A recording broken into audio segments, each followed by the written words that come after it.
اقوال مولا علیہ السلام۔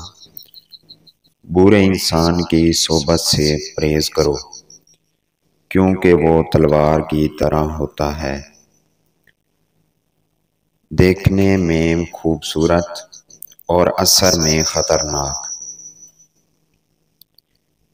بے شک وہ احسان، وہ کرم جو تو نے کسی کے ساتھ کیا، وہ در حقیقت تو نے اپنی جان کے ساتھ کیا ہے اور اس کے ذریعے اپنی عزت کو محفوظ رکھا ہے۔ اچھے لوگوں کی ایک خوبی یہ بھی ہوتی ہے کہ انہیں یاد رکھنا نہیں پڑتا، وہ یاد ہی رہتے ہیں۔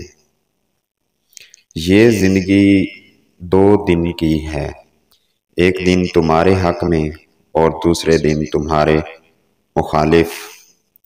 جس دن تمہارے حق میں ہو اس دن غرور مت کرنا، اور جس دن تمہارے مخالف ہو اس دن صبر کرنا۔ جو شخص تمہارا غصہ برداشت کر لے اور ثابت قدم رہے تو وہ تمہارا سچا دوست ہے۔